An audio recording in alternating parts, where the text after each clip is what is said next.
Okay, so now we're getting near the end, and let's kind of go over what we've accomplished so far. So one of the things that I have found is most confusing to many people is when they look at this image, they think that they're looking at displacement maps.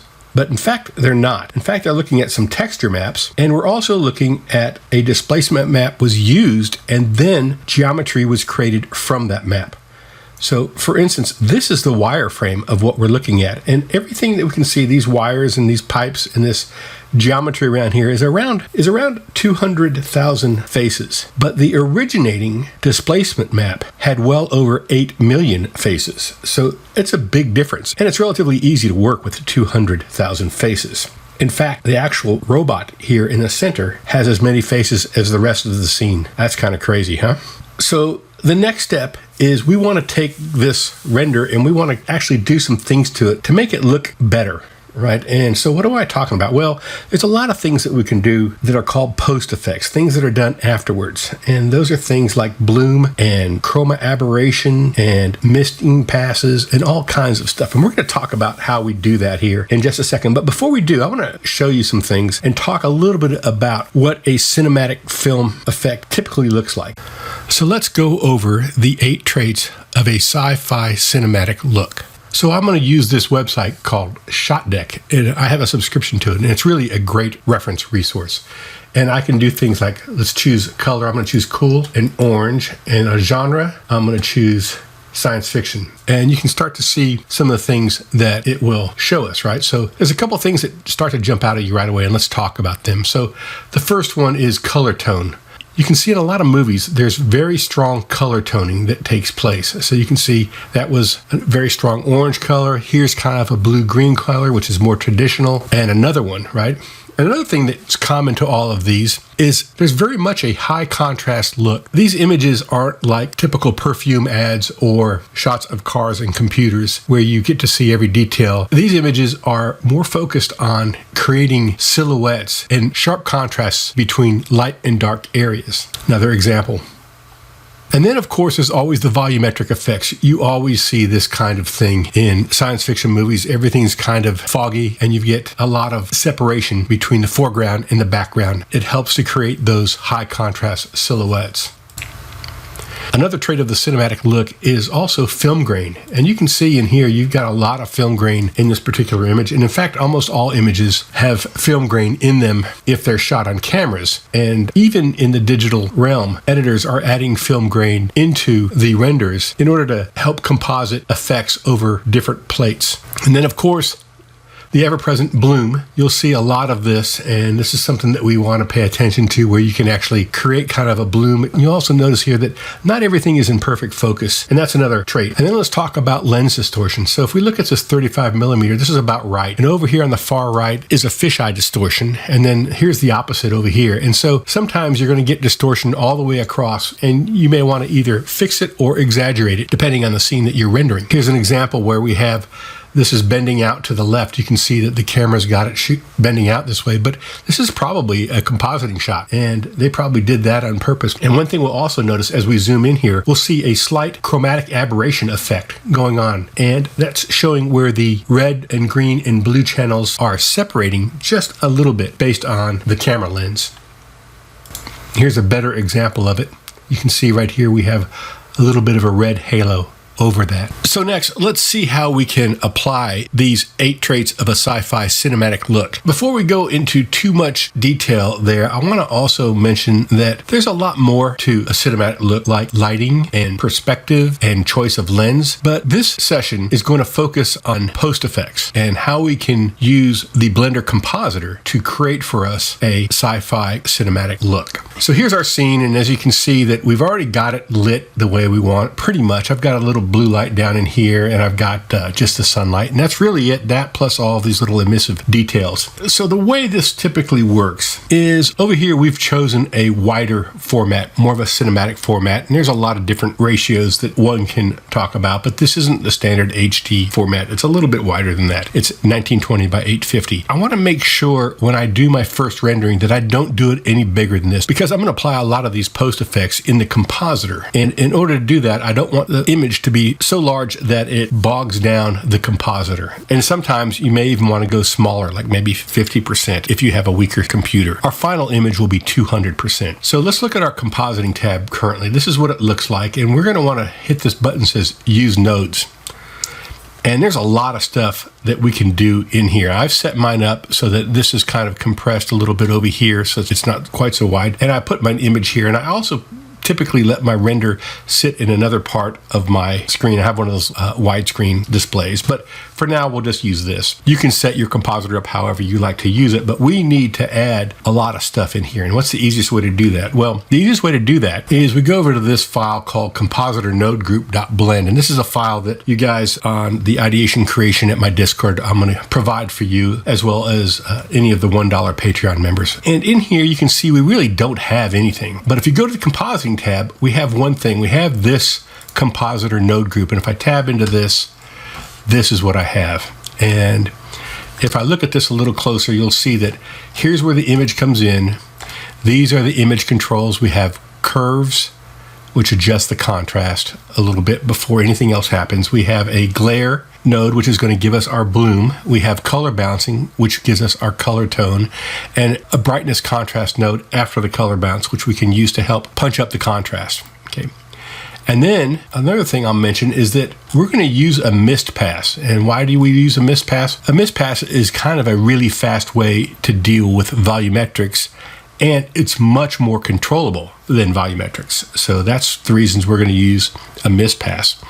And so the mist pass will go right into this control, and this is the mist control.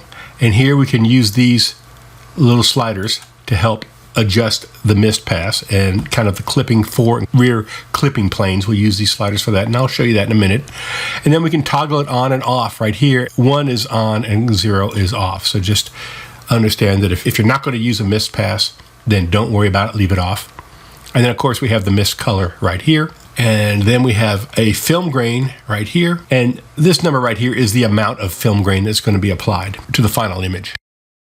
We have a lens distortion, which is kind of a poor man's chromatic aberration and lens distortion feature. I'll explain that in a little bit. I might go ahead and add in a full-blown chromatic aberration node group at some point, but for now this is what we're going to use. And then we have a vignette, which we really didn't talk about, but vignetting is kind of a nice way to set up a composition also, and it's I'll explain that as we go into it.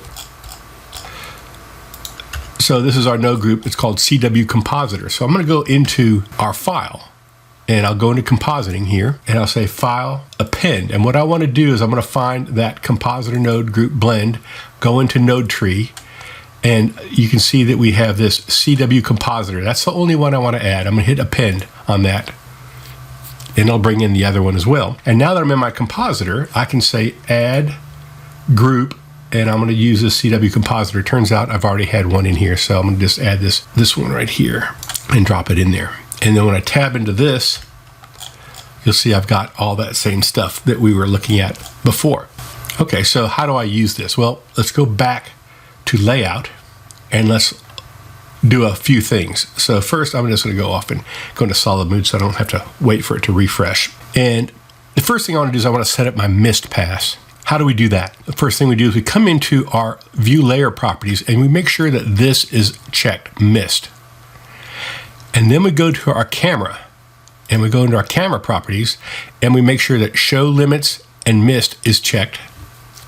This is after we have our scene already set up, remember? And then we go into our world. And in our world, we have the mist pass right here that we can set the start and the end. So I'm going to basically go into here and say view, area. I'm going to toggle the quad view. Let's move this down.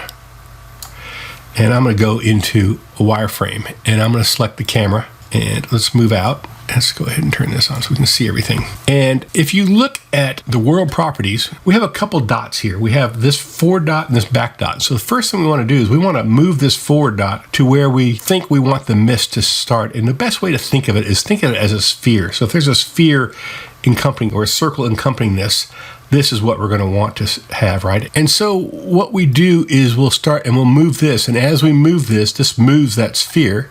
And the depth tells us how big the sphere is going to be. So we're going to basically set this, I want to set this so that it's, going to be encompassing of the scene. The mist pass is actually a grayscale pass, and we're going to use that as a mask to help us with our fog or volumetrics. While we're in here, we'll take a look at this camera, and let's Control-Alt-Q to go out of this mode. And I'm going to go into my EEVEE material preview mode, and let's turn off wireframe so we can see it better. And with this setup like this, is I want to make sure I've got my depth of field set correctly. So I'm going to go into my camera mode. Now, we've got a 50mm lens, might be a little bit longer. We might want to make it a little longer, but I think 50mm is going to be fine for this particular shot. So what I'm going to do is let's go back into our camera setting, and let's go ahead and let's turn on depth of field. And I'm going to focus on this carrier. What I'm going to do is I'm going to start off with an f-stop of 0.01. So everything's blurry, right? So that gives us a very blurry image, but I don't know exactly how far this is. So what I can do is I can actually move this number to the right if I want. If I don't have an object I want to focus on, I can move this number to the right until I get exactly to where you can see we're focusing right in here. And then I'll go on to the f-stop and I'll say, let's give it like a 2.5. In a long shot like this, you're not going to get a lot of depth of field. In fact, if you do get a lot of depth of field, you'll get something that looks 0.01. You're going to get something that looks a little bit like this, which is typically called a tilt shift view. And as such, it makes it look like it's a miniature scene. So we're not going to get real harsh depth of field. Typically, you only see that on kind of close-up shots. So we're going to go back here to the f-stop and say 2.56, something like that. And, you know, we've got a little depth of field around the edge, but not a whole lot. And with our resolution set to HD, I'm going to go ahead and do a real quick render. Okay, and now we're done, and this is our image. And now we're going to go ahead and drop into the compositor and start our post effects. Once in the compositor, we want to have Node Wrangler turned on. And let's click on here and let's do Control Shift left click on there, and we'll get the viewer. So we have a viewer as well, and I can click this backdrop button if I want and see what's going on there, but I prefer seeing it down below. It's just easier for me that way. And then once you have this set up, then all you need to do is tab into the compositor like this. And now you're ready to go. And typically it's going to come in and there's not going to be any changes. So let's start on the left and work right. So if I do this, you'll see that I make it darker. And if I go up, I'm going to make it a little bit lighter. And in my case, I want to just touch it just a little bit to go darker. And I can zoom up and take a look at this, see what I've got. Okay, so I might come back and adjust that. In my glare, if I hit the M key, as in mother, it basically will mute a node. To adjust this, what you typically want to do is go +1 on the mix, right? And now this shows you the whole amount of glare that you have. And then at that point, you can start to adjust this threshold. And the more you adjust it higher, the tighter the glow is going to be. And the lower you go, the more of glow that you're going to get. So once you get this set where you want it, let's say 1, then you can dial back the mix. And -1 means there's nothing, it's affecting nothing. 0 means it's half and half. So we'll just leave that at half and half. One thing I should mention is that the green nodes here are all nodes that you want to edit. And the other thing is, as we talked about earlier, when you mute it with the M key, when you mute a node, it means it's not affecting things. You can see below, but it will turn gray. So now we have that correct. So let's go ahead and zoom out a little bit more. And I can move this up a little bit if I want to. Let's go ahead and look at our color balance. So our color balance is, these are the dark colors, these are the medium colors, these are the brightest colors. So, you know, depending on what you're going for, like if you're going for a really strong orange thing, you might go like orange and then maybe yellow, or maybe a little tad more in the mediums. And then I typically like to go with the highlights to a different, like almost an opposite color. You get a little more depth in your coloring that way. So one of the ones that my favorite ones is to go blue here, green here, and then yellow here. That's kind of a nice one. I kind of like that one. Once I've done that, you can see that our contrast is way off. So I might want to go back here and move this back. And if I ever have to reset one of these, I can go over here and hit the, basically grab this, and I can go to node and I can hit the reset, but it's going to remove the green color, right? So if I look at reset node, it removes the green color, but everything else is back to its default state. If you want to add back the color, you can always just go in here and select one, Control C, select here, Control V, and you can do it that way. Okay, so now we've got kind of a color balance that we think might work for us. Let's boost this up. And let's also go over here and see what we're doing in our color management. And you can see that we're at high contrast. And we might even go to medium high contrast. Yeah, no, I think, and then move this down, see what happens. No, I think I'll stick with high contrast. But make sure it's filmic. Now, once you've got that done, we will play around with this a little more, get our colors to where we like them. We think they're going to work for us. I might, I can use this as a contrast or a way to brighten it up after I've done all the color toning. So I might just punch it just a little bit like that, and then punch the contrast up a little bit also. There we go, something like that. Okay, that's done. Now, let's turn this FAC all the way down, and that means that what we're looking at here is no film grain whatsoever. And if I go all the way up to 1, that's the maximum amount of film grain. So you can adjust this however you like. Typically, I use 0.5, maybe sometimes a little less, sometimes a little more. A busy scene like this, I might actually go a little higher than that. Okay, so let's keep moving. So now let's look at our mist. Okay, I'm going to turn the mist on, and you'll see that we have quite a bit of white here. Actually, let's change this to the color we can see, red. And as I move these sliders in and out, you'll see that nothing happens. And why is that? Well, it's because we haven't hooked up the mist yet. So let's go over here, hit the tab button, and notice that we have this mist right here, and we need to hook this up directly to the mist node here. Now, when we go back in here, you'll see that it works as planned. So if I start moving this number in, you'll see that the mist now is only in the back end. And this is the reason why we do this, is because it's so easily controlled using these sliders. And don't forget, if you turn it off, it's going to not show at all. And let's take a look at this mist directly. So I'm going to take this mist line right here. I'm going to drag it and stick it over here. And you'll see this is the actual grayscale that we were talking about. The light is closer and the dark is farther away. So if I go into from here and hook it up, and now you can see kind of what this is doing as we move our mist in and out, right? It's just very simple, but it works great. So, and then once that's done, let's just go ahead and grab this and put him here. And now we have our image. And actually, I don't really want that. I want to actually go into something kind of more of a something right there. I'm going to make it really high intensity, and then we'll just back it down just a little bit on here. Actually, I might want to zoom up on that, but you can see. So we'll pull it down. Now I might want to go up here and push the contrast up again, or move it down here. And you see how these things tend to work together. There we go. That looks good. Now let's look at our lens distortion. If I hit the home key, by the way, it'll automatically center this image in this window. We'll first start with dispersion. And first let me show you what that does. So I'll add like 0.7. And you can see it really blows things out. But what it's going to do, it's going to give us that chromatic aberration. If we just use a little bit, 0.01 and maybe 0.02. And now we'll look at it and you'll see that we're getting a little chromatic aberration on the sides. And distort, if you go out, you're going to get this. If you go all the way in, you're going to get that. So with distort, we want to basically, in this particular case, I'm going to go negative just a tiny bit, just a little bit, very tiny. You're going to get a little bit of negative 0.02. I think that works pretty good. So we'll look on the sides. What's nice is pulling your eye in to the scene. Okay, and let's talk about the vignette. And what is a vignette? So a vignette is an effect that darkens the corners of everything. So I'm going to show you what this mask looks like. I'm going to just drag it right here and hook it up. You see, that's what it is. And I can adjust the width of this here. And I can adjust the height of it there. And then I'm going to go ahead and let's drag this to here. Let's look at the Gaussian blur. And you see that's what that does. And you can mess with this. I think 10% is a pretty good number. And then let's go ahead and put this down here. And what this is doing is it's mixing the scene with it. And this FAC is our vignette strength. So if I go all the way to 1, it's going to mix it and put a really strong vignette. And if I go all the way to 0, there's no vignette. So what I want to do is I just kind of want to knock off these little bright corners at the top here.